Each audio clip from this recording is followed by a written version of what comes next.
Hello अस्सलाम वालेकुम, मेरा नाम वसीम है।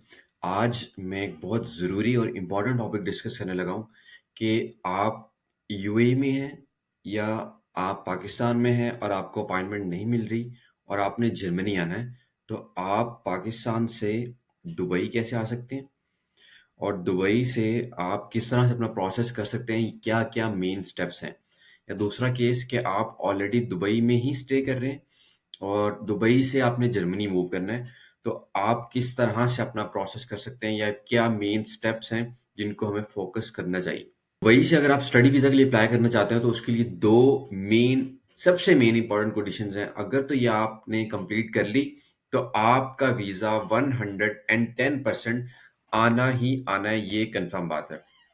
वो दो कंडीशंस कौन कौन सी हैं, let me share with you. Conditions हैं ये दो। पहली कंडीशन आपकी ये है कि आपका उस दुबई के अंदर 6 मंथ्स का स्टे लाजमी होना चाहिए और आपके पास वैलिड रेजिडेंट परमिट होना चाहिए जिसको हम एमिरेट्स आईडी भी बोलते हैं। ये वाली जो चीज़ थी ये 10 सितंबर 2024 से पहले तक अप्लाई नहीं हो रही थी। लाइक जिनका स्टे 2 दिन का भी था वो भी एम्बेसी जाकर अपनी आईडी लेके जाते थे और उनको अपॉइंटमेंट मिल जाती थी, उनको वीज़ा मिल जाता था। लेकिन जब एम्बेसी ने देखा कि काफ़ी बच्चे आना शुरू हो गए और उनमें मोस्टली पाकिस्तानी स्टूडेंट्स हैं, तो उन्होंने ये कंडीशन काफ़ी सख्त इम्प्लीमेंट कर दी और आज 20 सितंबर 2024 के बाद वो ऐसे केसेस एक्सेप्ट नहीं कर रहे जिनका 6 मंथ्स का यूएई के अंदर स्टे नहीं है।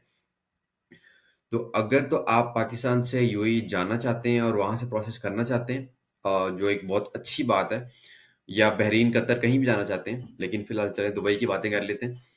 तो वहाँ पे आपका 6 मंथ्स का स्टे होगा, लेकिन स्टे आपने विजिट वीज़ा पे नहीं करना। स्टे आपने विजिट वीज़ा पे नहीं, स्टे आपका होगा आपके एक वैलिड परमिट के ऊपर और आपके पास एमिरेट्स आईडी होनी चाहिए कि आप उस मुल्क के रेजिडेंट हैं। तो ये सबसे मेन कंडीशन है अगर आप वहाँ से अप्लाई करना चाहते हैं। दूसरी कंडीशन वो हर जगह से है, चाहे आप पाकिस्तान से अप्लाई करें, चाहे आप यमन से अप्लाई करें, कहीं से भी अप्लाई करें, आपके पास यूनिवर्सिटी का वैलिड एडमिशन लेटर होना चाहिए कि हाँ भाई मेरे पास एडमिशन में पढ़ाई करने जा रहा हूँ, मैं वैसे नहीं जा रहा।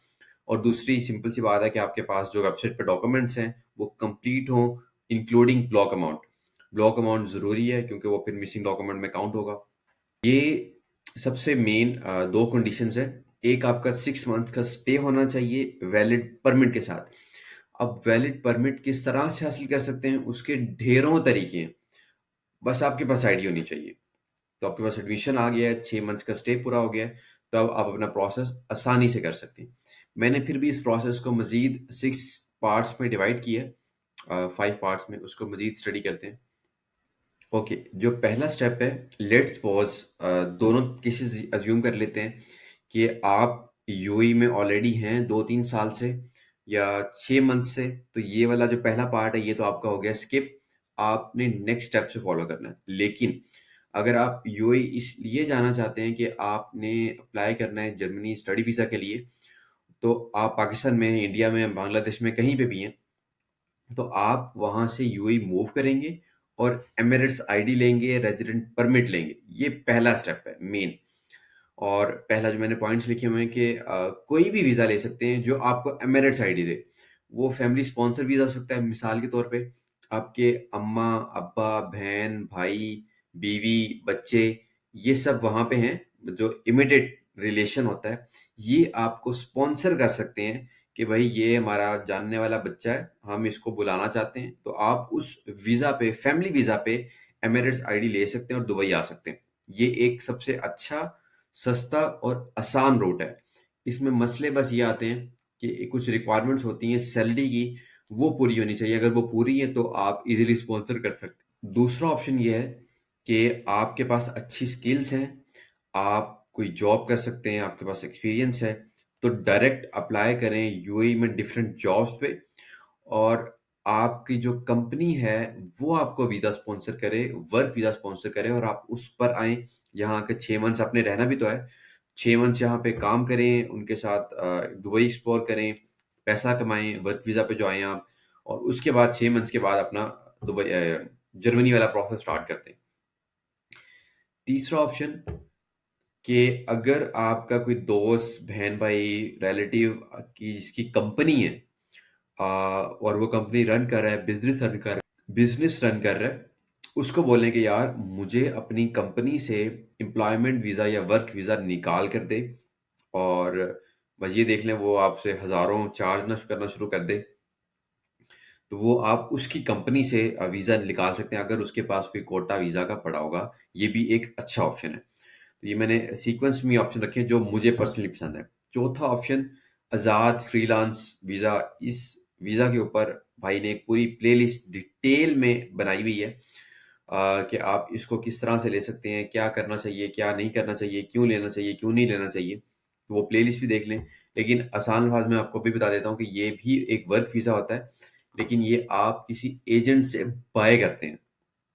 पहले 1 टू 3 वाले आपने बाय नहीं किए, चौथा आपको बाय करना पड़ेगा। चौथा ऑप्शन ये है कि आप दुबई में एज़ अ स्टूडेंट वीज़ा आए हुए हैं और किसी यूनिवर्सिटी वगैरह में पढ़े हैं, कॉलेज में पढ़े हैं, और आपके पास एमिरेट्स आईडी है, और आपको एडमिशन मिल गया और आप अब जाना चाहते हैं। और फिर छठा ऑप्शन ये है कि आप business visa, investor visa, golden visa, green visa, कोई भी वीज़ा आपके पास है और आपको एमिरेट्स आईडी मिली हुई है, तो आप उसके ऊपर भी दुबई जा सकते हैं। नहीं, सॉरी, दुबई नहीं, जर्मनी जाना है यार, हमने जर्मनी जा सकते। ये चीज़ें मैं इसलिए बता रहा हूँ क्योंकि आप विजिट वीज़ा के ऊपर नहीं जा सकते। आप, क्योंकि वहाँ पे आप एज अ रेजिडेंट नहीं होंगे, आप एज अ टूरिस्ट होंगे। तो सबसे पहला स्टेप ये है कि आपने यूएई जाना है और आईडी लेनी है, और आईडी लेने के डिफरेंट तरीके हैं। ये अब आपने देखना है कि आपको कौन सा तरीका सूट कर रहा है, और क्योंकि आपने वहाँ पे 6 मंथ का स्टे करना है। मैं आपको मिसाल के तौर पे एक चीज़ बता देता हूँ। हम एक वेबसाइट खोलते हैं, types of visa in UAE. अभी देखिए इन्होंने 15 टाइप्स दे दी हमें, आप देख सकते हैं भाई। ये देखें, employment visa, golden visa, residence visa, family visa, freelance visa, UAE student visa, green visa, Dubai freelance visa, और इन्वेस्टर वीज़ा। जो मैं नाम बोल रहा हूँ, इनका मुझे श्योर है कि आप इस पे आईडी ले सकते हैं। जिससे ये ट्रांजिट और टूरिस्ट वीज़ा पे नहीं ले सकते, तो इनको हमने टच नहीं करना। और इसके अलावा हाँ, आप कोई भी और भी साइट चेक कर सकते हैं, मतलब ये चलें वेब पे आ गया था, तो ये सब वीज़ा इनकी डिटेल्स काफ़ी सारी मौजूद है यहाँ पे। तो आपको आईडी चाहिए, ये जो मैं आपको आईडी चाहिए, that give you Emirates ID. आपको वो वीज़ा चाहिए और आपने फिर स्टे करना है 6 मंथ्स। तो कोशिश करें ऐसा वीज़ा लें जिसमें आपको स्टे करते हुए मुश्किल मसाइल पेश ना आए, और आप आसानी से स्टे कर सकते हो। तो ये तो हो गया पहला स्टेप। आप यूएई आ गए, आपकी आईडी आपने आईडी ले ली। अब आप यूएई आ गए, ज़ाहिर सी बात है कोई इनटेक चल रही होगी, तो आपने उस इनटेक में अप्लाई करना होगा, एडमिशन लेना होगा। ये ना हो, ये इंपॉर्टेंट बात बता रहा हूँ, कि आप यूएई आ जाएँ, आपको पता ही नहीं लगा कि भई मेरे पास तो जीपी ही नहीं है, मेरा तो एडमिशन ही होना, और मैं यूएई क्या कर रहा हूँ आके। तो ये मेक श्योर कर लें कि अगर आप सिर्फ़ इस मकसद के लिए आ रहे हैं कि आपने जर्मनी जाना है, तो आपका एडमिशन सिक्योर होना चाहिए, ये अब आपकी ज़िम्मेदारी है। या तो एडमिशन सिक्योर करके आएँ, या तो इतने मेक श्योर हों कि आपका एडमिशन हो। तो इसका बंदोबस्त आपने करना है, वरना बहुत मार खाएँगे घर वालों से भी। ओके, दूसरा ऑप्शन हमारे पास है, दूसरा स्टेप जो है, आप दुबई में हैं ऑलरेडी और आप वहाँ से अप्लाई करना चाहते हैं, तो आपने क्या करना है, जर्मन यूनिवर्सिटीज़ में अप्लाई करना है। आप ये देख लें, क्योंकि एक चीज़ बता दूँ कि दुबई में विंटर, समर का कोई चक्कर नहीं होता। आपने अपना एडमिशन सिक्योर करना है। तो ये अब आपकी ज़िम्मेदारी है कि आप जर्मन यूनिवर्सिटीज़ की स्पेसिफिक इंटेल्स को टारगेट करें, कि आप विंटर में अप्लाई करना चाह रहे हैं या समर में अप्लाई करना चाह रहे हैं। ये ना हो कि आप जब विंटर की सारी डेट्स गुज़र रही हों, फिर आ रहे हों, मतलब आपको पता ही ना हो टाइमलाइन है क्या। तो आपने अपनी यूनिवर्सिटीज़ की टाइमलाइन बड़ी सेट करके आनी है कि आपने किस इनटेक में निकलना है, और उसके अकॉर्डिंग आपने यूएई मूव करना है, और उसके अकॉर्डिंग आपने अप्लाई करना शुरू कर देना है, और as early as possible admission secure करना है, ताकि आप अपॉइंटमेंट अप्लाई कर सकते हो। जब तक आपके पास एडमिशन नहीं है, अपॉइंटमेंट अप्लाई आपने नहीं करनी। जब तक एडमिशन नहीं है, अपॉइंटमेंट अप्लाई आपने नहीं करनी। तो आप यूएई में हैं, अपनी इनटेक देखें और अप्लाई करना शुरू कर दें। और आपको समझ नहीं आ रहा कि यूनिवर्सिटी शॉर्टलिस्ट कैसे करनी है, अप्लाई कहाँ से करना है, तो इस पे भी मैंने प्रॉपर वीडियो बनाई हुई है कि आप किस तरह से शॉर्टलिस्ट कर सकते हैं और कब करनी चाहिए, क्यों करनी चाहिए, इसके फ़ायदे क्या हैं। तो बहुत डिटेल वीडियो है, पॉपकॉर्न पकड़ें और मज़े से वो सुनें। तीसरा ऑप्शन है बुक अपॉइंटमेंट का। ये आपको पता चल गया है कि आप यूएई आ गए हैं, आईडी ले ली है, एडमिशन हो गया है। दोनों स्टेप्स जब पूरे हो गए, मैंने इसलिए हाईलाइट किए हैं कि ये दो मेन कंडीशंस हैं। जब ये हो गए हैं तो फिर आपने भाई साहब अप्लाई करनी है अपॉइंटमेंट। दोनों पूरे हो गए, अब अप्लाई करें अपॉइंटमेंट। अपॉइंटमेंट जब मैंने अप्लाई किया था तो ट्यूसडे और फ्राइडे को जर्मनी के टाइम के मुताबिक सुबह 12 बजे आती थी, मतलब 12 जो रात वाले बजे ना, 12 AM। लेकिन क्या पता ये अपकमिंग ईयर्स में चेंज भी हो जाए, क्योंकि पहले कुछ सालों में ये चेंज था, फिर उन्होंने चेंज कर दिया। तो ये आपने मेक श्योर कर लेना कि जब आप अप्लाई कर रहे हैं तो ये किस डेट्स में अपॉइंटमेंट्स ओपन हो रही हैं। तीसरी बात ये है कि कभी-कभी रैंडम और एडजस्टमेंट स्लॉट्स भी आती हैं और वो किसी टाइम भी आ सकती हैं। तो आप डेली भी रात को 12 बजे भी चेक कर सकते हैं। क्या पता जो बच्चों ने अपॉइंटमेंट ओपन की थी, बुक की थी, कैंसल कर दी, तो वो एम्बेसी रीओपन करती है एज़ अ एडजस्टमेंट स्लॉट या रैंडम स्लॉट के नाम से। तो वो वेबसाइट पे आएगी सेम, तो आपने लाज़मी वहाँ से नज़र रखनी है। अपॉइंटमेंट बुक करने के कोई पैसे नहीं है, अंडर पे है, आप फ्री ऑफ चार्ज बुक कर सकते हैं। अगर आप जर्मनी जाना चाहते हैं अक्टूबर में, तो कोशिश करें कि 2-3 महीने पहले आपके पास एडमिशन लेटर हो और आपने अपॉइंटमेंट अप्लाई कर दी हो। ये लाइन मैंने एम्बेसी की वेबसाइट से उठाई है कि 3 महीने पहले अपनी फ्लाई करने वाली डेट से पहले अप्लाई कर दें, ताकि आपके पास बिफोर हैंड वीज़ा हो। ये ना हो कि क्लासेस शुरू हो रही हों और अब दिसंबर में जा रहे हो कि भाई हाँ, मैं चल रहा हूँ जर्मनी, तो मैंने अपॉइंटमेंट दो। तो बेहतर स्ट्रेटेजी ये है कि apply admission as early as possible, then apply appointment and then go for interview। ये ना हो कि अप्लाई एडमिशन आप बहुत लेट कर रहे हो, अपॉइंटमेंट और लेट कर रहे हो और जर्मनी और लेट जा रहे हो, तो बड़ा ना मसला हो जाएगा। और लेट्स सपोज दुबई में आपने अपॉइंटमेंट अप्लाई की है यकम जनवरी को, और यकम जनवरी को अगर आपने अपॉइंटमेंट अप्लाई की है तो आपकी जो इंटरव्यू डेट है वो आपको 10 दिसंबर की मिल जाएगी ऑलमोस्ट। और वो आपको उसी दिन मिलेगी जिस दिन आपने अपॉइंटमेंट अप्लाई की होगी। लाइक आपकी ईमेल में प्रॉपर लिखा होगा कि भाई आपकी इस दिन इतने बजे अपॉइंटमेंट है कि आपने इस दिन आना है, राइट। तो इसलिए अपना प्लान जो है ना, टाइमलाइन का, वर्ड अपने ध्यान से करना है। कुछ टिप्स हैं अपॉइंटमेंट बुक करने के। इंटरनेट फास्टेस्ट होना चाहिए, वेबसाइट डाउन ना हो। लैपटॉप से अप्लाई करें, फ़ोन से अप्लाई ना करते रहें, क्योंकि आप ऑटोफिल यूज़ नहीं कर सकते फ़ोन में। मेरे ख्याल कर सकते हैं, बल्कि फ़ोन से भी ट्राई कर लें, लेकिन आई विल रिकमेंड लैपटॉप। उसके बाद 2-3 डिवाइसेस पे ट्राई करें, दोस्तों और बहन भाइयों को बिठा के रखें। और जो बच्चों आज अपॉइंटमेंट अप्लाई करनी है हमने, और थोड़ा-सा अगर आपने यकम जनवरी को आपका टारगेट अप्लाई करने का, तो दिसंबर में ही अप्लाई करना शुरू कर दें। इन अ सेंस कि देखना शुरू कर दें कि अपॉइंटमेंट वाला सिस्टम वर्क कैसे करता है, बुक होती कैसे है, स्लॉट्स कैसे ओपन होती है, नज़र आती भी है कि नहीं आती, आपका इंटरनेट फास्ट है कि नहीं है, वेबसाइट खुल रही है कि नहीं खुल रही। ये ना हो कि जिस दिन आपने अप्लाई करनी है उसी दिन आप एक्सपेरिमेंट कर रहे हो। और आपको पता भी होना चाहिए ना कि डेट्स किस दिन की ओपन हो रही हैं। और अगर आपसे अपॉइंटमेंट बुक नहीं हो रही, टाइम वेस्ट हो रहा है, तो last option, not recommended but मजबूरी ये है कि एजेंट से बुक कर लें। मैंने खुद भी एजेंट से बुक करवाई थी और I paid 30,000 to book appointment. तो 25,000 15,000 में मैंने बुक करते देखा है, लेकिन जो एवरेज रेट मैंने देखा है दुबई वाला, वो 25, 20, 30, 35 तक चलता है। तो ये अपॉइंटमेंट बुक होनी कहाँ से है, कहाँ जाना है, हमने क्या करना है, तो चलते हैं हम भी। आपने किसी से लिंक नहीं मांगना, कुछ नहीं करना, सिर्फ आप खुद सोचें आप क्या कहाँ अप्लाई करना चाह रहे हैं। दुबई कॉन्सुलेट जर्मनी, ये कॉपी किया, उसी गूगल में आ जाएं, यहाँ कर दें पेस्ट। दुबई कॉन्सुलेट जर्मनी जहाँ पे अप्लाई अप्लाई करना है, उन्हीं की वेबसाइट है, पहली वेबसाइट है, इस पे कर दें क्लिक। ठीक है। अब देखिए, German missions in United state Arab Emirates. अब देखिए वो लिख रहे हैं खुद अपने ये हेडर पे, कॉन्सुलर सर्विसेज। जाहिर सी बात है, हमने उनसे कोई सर्विस लेनी है, आपने उनसे सिटीजनशिप लेनी है, लीगलाइजेशन करवानी है, नहीं ना। आपने लेना वीज़ा और एंट्री, तो आप वीज़ा एंट्री पे क्लिक कर दें, ठीक हो गया। आपको शॉर्ट स्टे चाहिए, आपको वीज़ा नेविगेटर चाहिए या आपको लंबा वीज़ा चाहिए? ज़ाहिर सी बात है आप स्टडी वीज़ा पे आ रहे हैं, तो आपको नेशनल वीज़ा में लॉन्ग स्टे वीज़ा चाहिए, मोर देन 90 डेज़ वाला। तो आप इस पे करते हैं क्लिक, कोई मुश्किल बात है? उसके बाद ये आपके पास सारी इंपॉर्टेंट चीज़ें आ गई हैं जो आपने पढ़नी है, लेकिन आप नहीं पढ़ेंगे, क्यों? क्योंकि आप ये पढ़े बगैर लोगों से पूछ रहे होंगे कि यार दुबई में अप्लाई कैसे करते हैं, क्या करते हैं? हालाँकि 70% इन्फॉर्मेशन यहीं पे मौजूद है। आप देखिए हम कौन-सी वीज़ा पे अब आए हैं, लाइक हमें क्या चाहिए? सॉरी हमने क्या करनी है? अपॉइंटमेंट बुक करनी है। How and where to apply?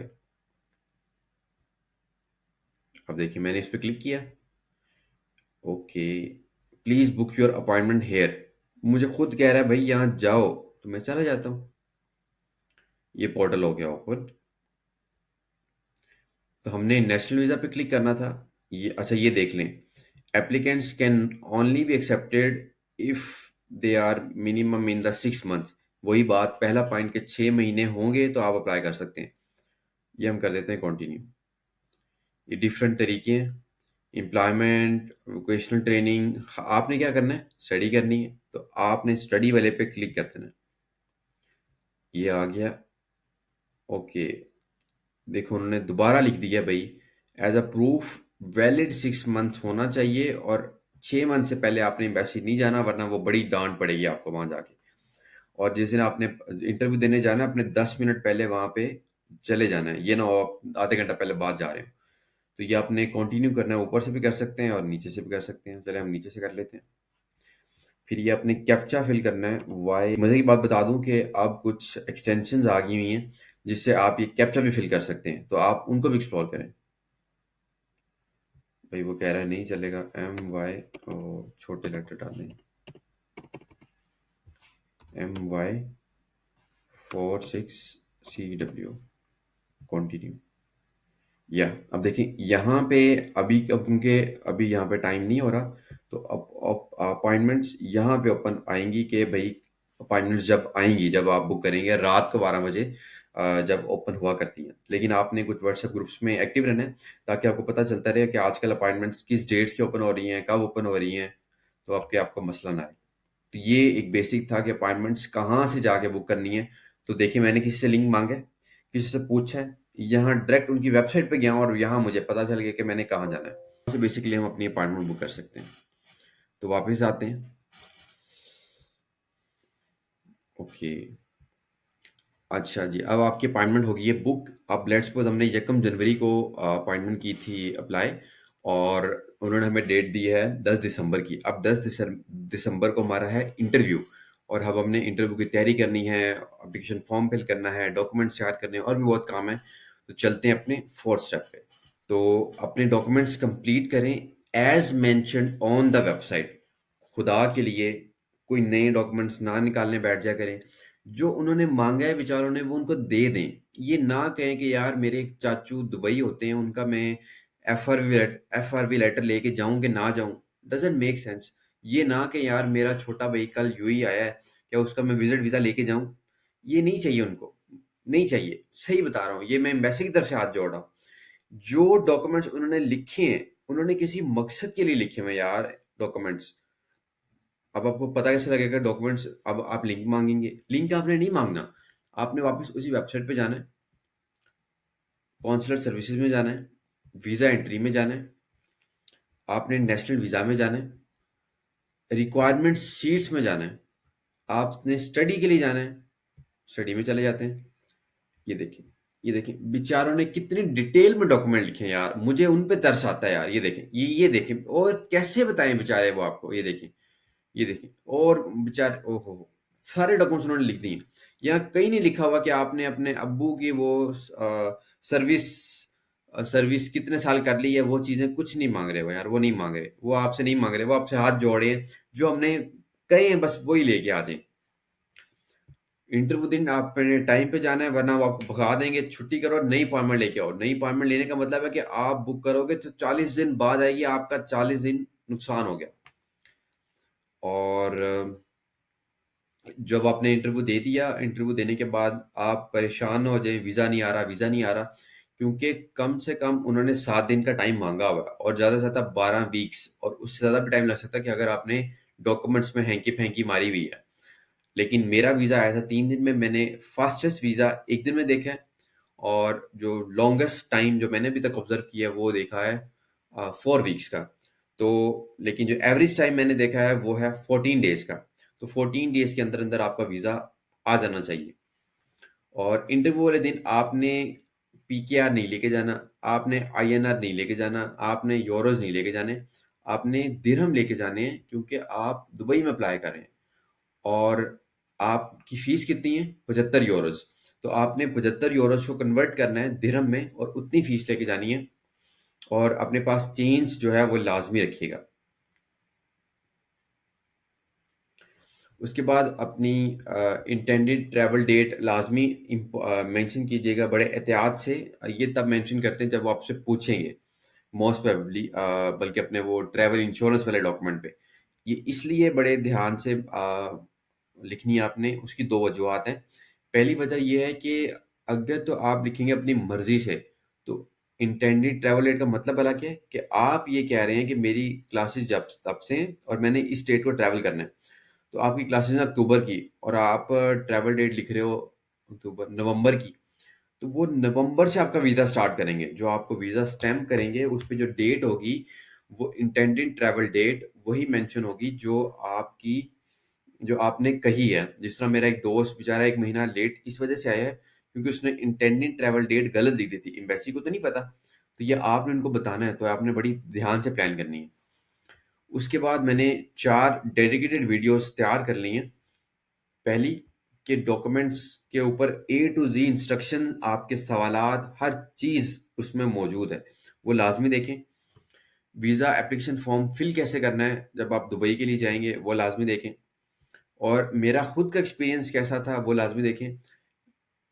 और जब आप इंटरव्यू देकर आ गए, इंटरव्यू देने के बाद आपने क्या क्या करना है, कैसे कैसे करना है, क्या क्या होगा, उस पर पूरी गाइड है। तो ये 4 डेडिकेटेड वीडियोस हैं ताकि आपको परेशानी का सामना ना हो। ये भी आप वहां से देख सकते हैं। तो अब आपका इंशाल्लाह इंशाल्लाह इंटरव्यू हो गया है, सब काम फिट हो गया। तो इंटरव्यू भी हो गया डन।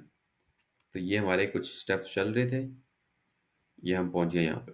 आखिरी इंटरव्यू हो गया, अब आप वेट करें, दुआएं करें, अपनी पैकिंग करें और जर्मनी जाने की तैयारी शुरू कर दें। और एक इम्पॉर्टेंट बात बता दूं कि आप ना डिफरेंट व्हाट्सएप फेसबुक ग्रुप्स में एक्टिव रहें ताकि आपको इंफॉर्मेशन मिलती रहे कि लोग, बच्चों का वीज़ा आ रहा है, रिजेक्ट हो रहा है, अपॉइंटमेंट आ रही है, नहीं आ रही, ताकि आप अपडेटेड रहें। उसके बाद इंटरव्यू हो गया है, 5-4 दिन वेट किया और आपका वीज़ा आ गया। ये मैंने बल्कि लिखा भी हुआ है, yes. WhatsApp Facebook group join करें, सिचुएशन से अपडेट रहें ताकि आपको यूनिवर्सिटी, दूसरे जो बच्चे हैं उनका एक्सपीरियंस पता चलता रहे कि उनका किस तरह से एक्सपीरियंस पता चल रहा है। बाकी जो टिकट्स आपने बुक करनी है वो स्टूडेंट डिस्काउंट से बुक करें ताकि आपको सस्ती पड़े। लाइक अगर आप कतर से बुक करते हैं स्टूडेंट डिस्काउंट से, तो आपको 10 kg एक्स्ट्रा पड़ेगा मिलेगा। तुर्किश से करते हैं तो आपको स्टूडेंट डिस्काउंट मिलेगा और 40 kg आप लेके जा सकते हैं। तो इंशाल्लाह उम्मीद है कि आप इस प्रोसेस को फॉलो करके जर्मनी का वीज़ा लेंगे और बहुत जल्दी आ जाएंगे। इस प्रोसेस के हवाले से कोई भी किसी की भी किस्म की हेल्प चाहिए हो तो आपका भाई भाई हाजिर है। Wasim is here, you can contact me any time anywhere. भाई को इजाज़त दें। अस्सलाम वालेकुम।